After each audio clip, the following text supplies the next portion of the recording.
Everyone, my name is Sanjay, and today we're going to be going over the C major scale and the chords.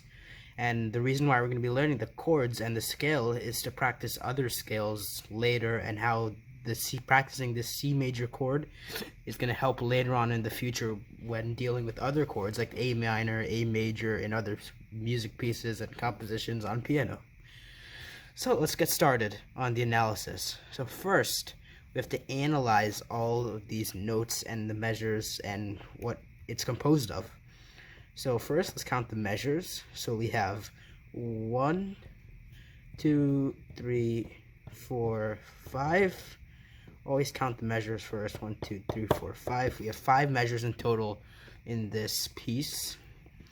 And after the scale, I added a little bit of the C major chords down here, which is going to be in handy for learning other chords. And we're going to need to learn these C major chords so we can master other chords. So now let's look at the time signature. We have 4/4, which means 4 beats per measure. So if you don't know what time signature is, you can go back on my channel and look at the previous videos, and you can understand time signature there.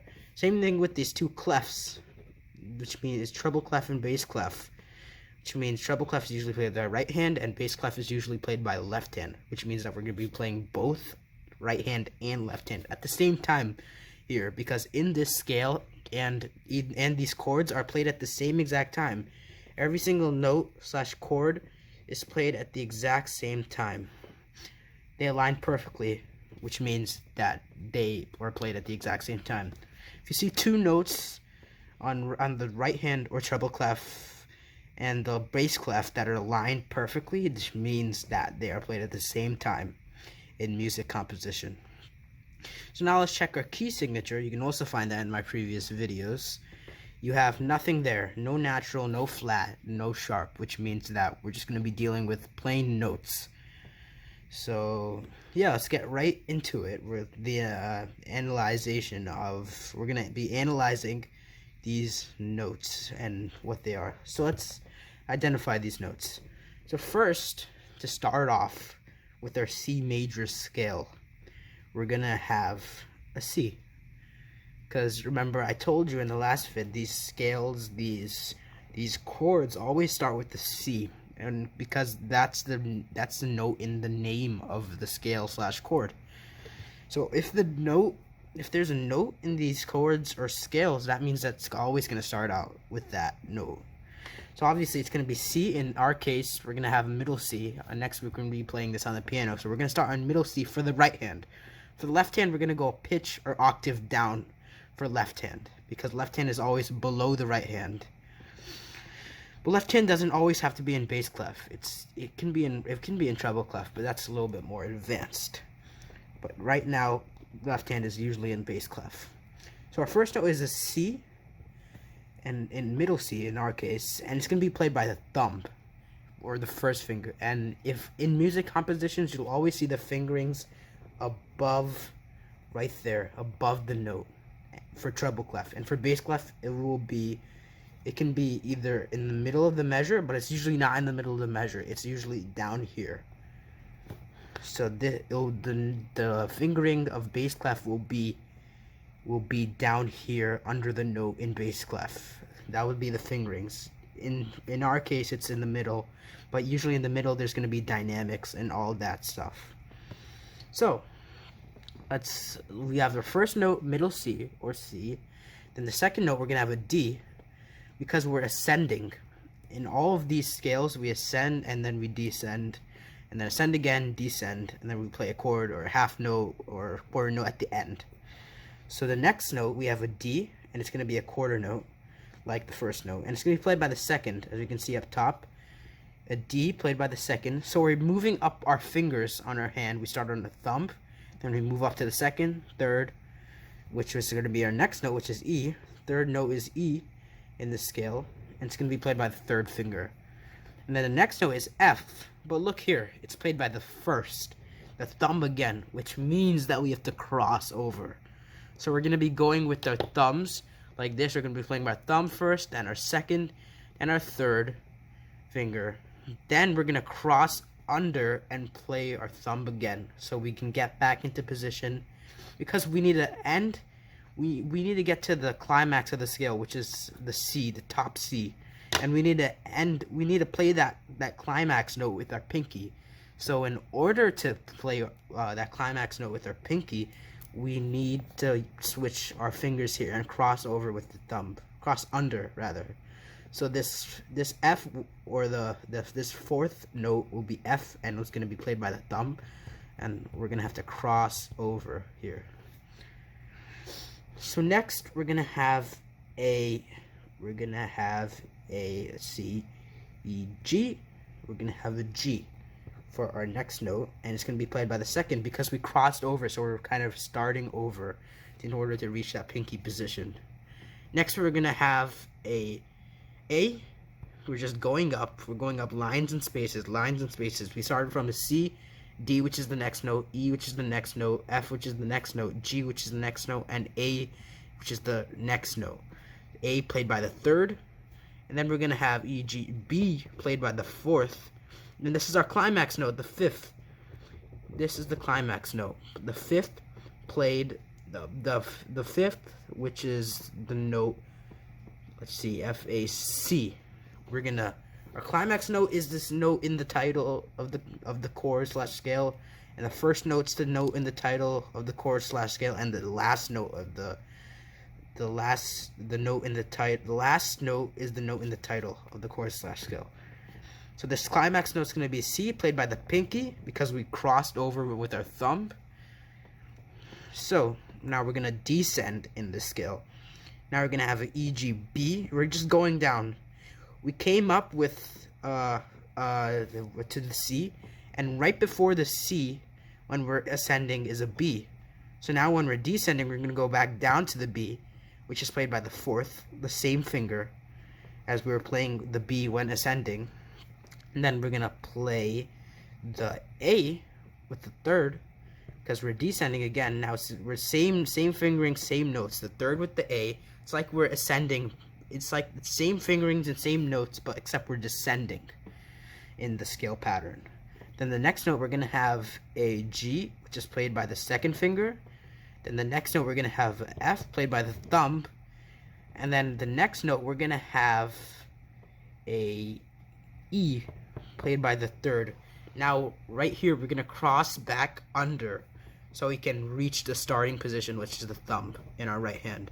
So F, E, F is going to be our thumb, and then E is going to be our third because we're crossing over again to reach that thumb position at the start. But now this is the end. We have to start on our thumb, we have to end on our thumb in right hand. But we have to hit the climax note with our pinky, so which is why we have to cross over 2 times. And then our next note is going to be a D, played by the second again, like we're ascending, but we're descending here. And then we're going to end on C again, because that's a note in our title, and that's going to be played by a thumb again. So that's all of treble clef and right hand, and what we're going to do there. Next, we're going to be doing bass clef. It's the same exact notes played in the treble clef, same exact notes. So C will play with the C, D will play with the D, E will play with the E, F and F, G and G, A and A, B and B. We're going to be playing the same exact notes in left hand because they align perfectly. So the first note, we're going to play C in the right hand and C in the left hand. Second note, D in the right hand, D in the left hand. Third note, E in the, and etc. The same pattern, same note in both hands. But the only thing that differs is the fingering. So only thing. So now we have we're going to start on the fifth, or pinky, with the bass clef. And since I just went over the notes, I'll be focused more on the fingerings because it's the same exact notes. So the first note is going to be a C again, and it's going to be starting on the pinky. So we're going to work our way up from the pinky and the fourth and the third, and then the second, and then the thumb. And then once we're at the thumb, we're going to be crossing over at the third to reach the climax note. And in the left hand, the climax note is always played by the thumb. And the first and last note of the scale is always played by the pinky. So we want to start off with the pinky, hit the climax note with the thumb, and then go back down and end with the pinky. So the starting note's always a C in C major. The climax note is always a C in C major, and the ending note is always a C in C major. Like I said, the note that's in the title is all these notes, specific notes. So the second note is again a D, and it's going to be played by the fourth, going up from our pinky. The third note, E, played by the third, going up for the pinky. Notice how that the E in both right hand and left hand is played by the third. That's going to remain the same for each. So the E and then the A here is going to be played by the third. So the E and A, so any note played by the third finger is going to be played by, any note played by the third finger is going to be the same. So E is played with the third in right hand, E is going to be played by the third in left hand. A is going to be played by the third in right hand, A is also going to be played by the third in left hand at the same exact time, because these notes align perfectly. So E is going to be played by the third like the right hand, and then F, or the next note, is going to be played by the second. We're going up, and then G, again, we're going to be playing with the thumb. We're going up, and then we're going to be playing A with the third like our right hand, but this time we cross from our thumb. We go from our thumb and we cross over our third and then get into position to play the climax note, which has to be played by our thumb. So once we cross over, A is going to be played by the third, like the right hand. Then B, the next note, is going to be played by the second. We're going up from the third. We're moving to the second. And then our climax note, which is C, like always, is going to be played by the thumb, because that's where we have to get to. Now we descend. We're going to go in the exact same pattern, the exact same notes, but descending. So next note, when descending, is going to be a B, like the two notes before. It's going to be played by the second, because our thumb just played. Now we're descending. Now the A, next note, is going to be played by the third. And then now we're going to cross back over because we have to end with the pinky here. So now this G, our next note, has to be crossed. We're gonna be playing the third, and then now we're gonna be playing the thumb on G. So we cross over with the thumb, play G, the next note F. Now we're going up from the thumb, and then the E, next note is gonna be played third. The D, the next note is gonna be played by a fourth, and then the last note is gonna be played by the C, which is our starting and ending note and our climax note. So that is gonna be left hand and right hand for the treble clef and bass clef.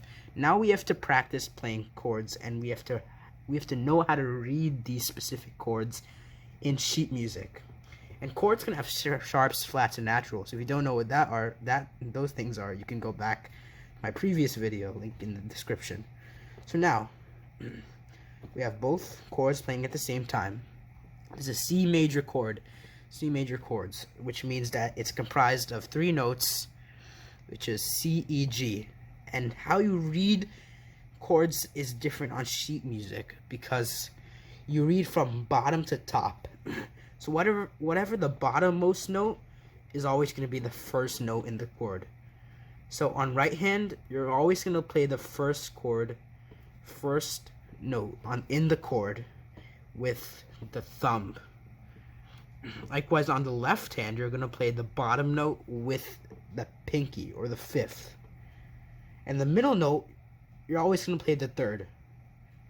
And you can play the second sometimes if it's more comfortable, but the third is usually recommended. And the third's going to be played on both hands. And the middle note is going to be played by the third in both hands.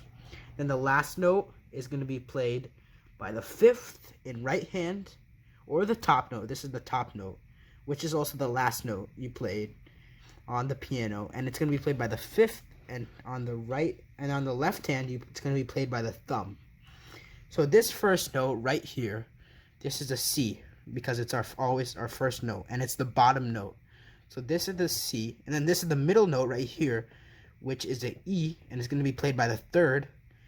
And then this top note is the last note, which is going to be played, which is a G, and it's going to be played by the fifth. And this is only for right hand.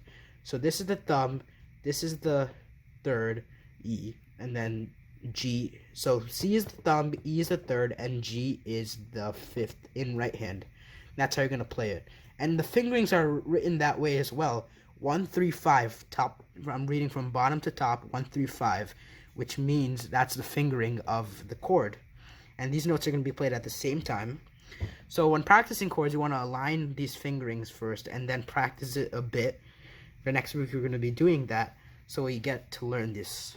And on the left hand here, a bottom note, which is the C, is going to be played by our fifth because it's directly opposite of the right hand. But our third, which is our middle note, which is our E, is going to be played by the third, like always. Then our top note, which is a G, is going to be played by the thumb because it's opposite. So the G on right hand is going to be played by the fifth. The G on the left hand is going to be played by a thumb. And then the E on the right hand is going to be played a third. Left hand is going to be played with the third again because it's the same. And then the C on the right hand is going to be played by the first or thumb. And the C on the left hand is going to be played by the fifth or pinky. Now, you read from bottom to top, always in chords, in sheet music. So that's going to be it for this video. Next week, we're going to be going on to practicing the scale and how to put these chords onto the piano, how we're going to apply this on the piano so we can learn more advanced songs and learn how to use chords in our songs, and maybe we can have some flats or sharps inside the chord so that you make it a little bit more advanced. Right now we're going to be focusing on just C major because it's the most common chord that's used in beginner piano music pieces, and that's why we're going to be playing C major. So, yep, that's going to be it for this video. Bye.